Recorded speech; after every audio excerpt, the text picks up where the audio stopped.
Hi welcome to village Siri cooking. ఈ ఛానల్ని ఆదరించిన ప్రతి ఒక్కరికి మా హృదయపూర్వక నమస్కారములు. ఇవాళ చాలా మంచి రెసిపీతోని మీ ముందుకు వచ్చానండి. చాలా బాగుందండి. అదేమిటంటే గోంగూరతోని పప్పు చేశానండి. గోంగూరతోని పప్పు ఒక్కసారి ఇలా చేసి చూడండి, మీరే అంటారండి చాలా బాగుందని. ఈ టైపు చేస్తే ఎవరైనా సరే జుర్రుకుంటూ తినాలండి, అంత టేస్టీగా ఉంది. ఈ టైప్లో వచ్చేసి వేడి వేడి అన్నంలో అలా కలుపుకునేసి తింటుంటే 4 ముద్దలు తినేటోళ్ళు కడుపు నిండా తినకుండా అస్సలే లేవరండి, అంత మంచి రుచిగా ఉందండి.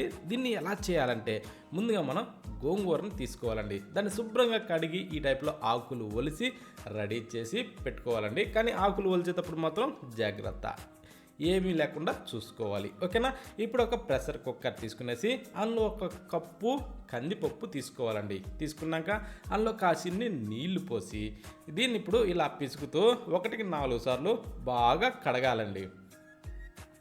నేను కందిపప్పు ఎంత తీసుకున్నా అంటే మనం రైస్ కుక్కర్లోకి రైస్ వేసుకునే ఆ కొలత కప్పు ఉంటుంది కదా, ఆ కప్పు నిండా తీసుకున్నానండి, ఓకేనా. మీరు ఎక్కువ కావాలన్నా కూడా తీసుకోవచ్చు. ఈ టైప్లో శుభ్రంగా కడిగిన తర్వాత ఇప్పుడు ఈ కడిగిన కందిపప్పులో మనం ఈ గోంగూర ఆకులన్నింటినీ వేసుకోవాలి. ఈ ఆకులన్నింటినీ వేసిన తర్వాత ఇప్పుడు దీంట్లో కట్ చేసిన టమోటాలండి, నేనైతే దాదాపు ఒక 4 వరకు వేసాను. ఆ తర్వాత పచ్చిమిరపకాయలు, ఇవి కూడా దాదాపు ఒక 10 వరకు వేసానండి. అది స్పైసీని బట్టి ఎక్కువ తక్కువ వేసుకోవచ్చు. దాంట్లో సగం టేబుల్ స్పూను పసుపు, 1 టేబుల్ స్పూను ఆయిల్ పోసి ఆ తర్వాత ఒక చెంబిడు వరకు నీళ్లు పోసుకోవాలండి. కొంచెం ఎక్కువ తక్కువ ఉన్నా పర్లేదు నీళ్లు, ఎందుకంటే ఇది మనకి ఉడికేటప్పుడు అడుగు అంటుకోకుండా కొంచెం ఎక్కువ ఉన్నా పర్లేదండి నీళ్ళు. ఇప్పుడు దీన్ని మూత పెట్టాలి. మూత పెట్టేసి స్టవ్ ఆన్ చేసి స్టవ్ మీద ఈ ప్రెషర్ కుక్కర్ని పెట్టి దాదాపు దీనికి ఖచ్చితంగా అంటే 4 విజిల్స్ అయితే రానిచ్చుకోవాలండి. ఎందుకంటే ఈ కందిపప్పు ఉడకాలంటే కమ్సకం 4 విజిల్స్ అయితే కంపల్సరీ రావాలి.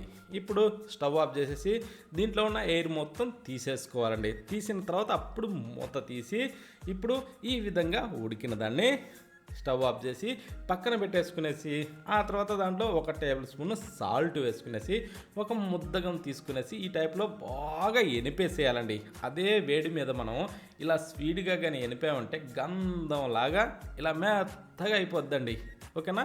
ఈ టైప్లో దీన్ని మనం బాగా ఎనుపుకోవాలి. ఇలా ఏంటంటే బాగా ఎనిపిన తర్వాత దీంట్లో కొద్దిగా నీళ్లు పోసుకోవాలండి, మరీ ఎక్కువైతే వద్దు, ఎందుకంటే ఇది కొంచెం గుత్తంగా ఉంది కాబట్టి కొద్దిగా నీళ్లు పోసుకుంటే అప్పుడేమవుతుందంటే ఇది కాస్త లూజు పారుతుందండి, ఓకేనా. ఆ టైపు మనకి రావాలి.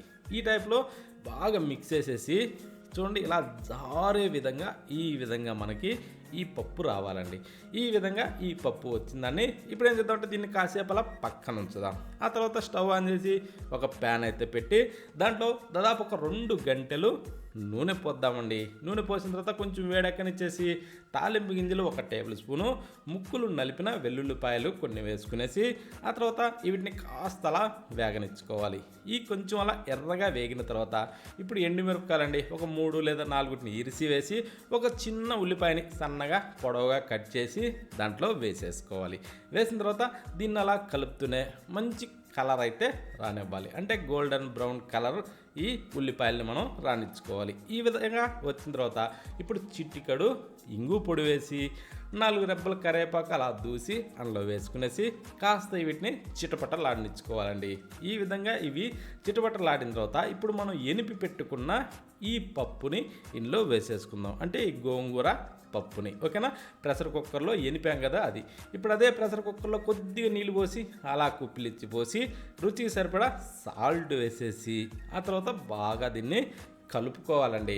దీన్ని ఈ టైప్లో కలిపిన తర్వాత ఇప్పుడు దీనికి ఏం చేయాలంటే మనం మూత పెట్టేసి దీన్ని కొంచెం సేపు అలా ఉడికించుకోవాలండి. అంటే దాదాపు ఒక 4 నుంచి 6 నిమిషాల సేపు. ఎందుకంటే మనం ఈ పోపులో ఈ పప్పును వేసాం కదండి, అప్పుడేమవుద్దంటే ఇది బాగా డమ్ అనిగి కూర మంచి వాసనతోనే టేస్ట్ చాలా బాగుంటుందండి ఈ పప్పు. అందుకోసమనేసే దీన్ని అలా ఉడికించుకోవాలి.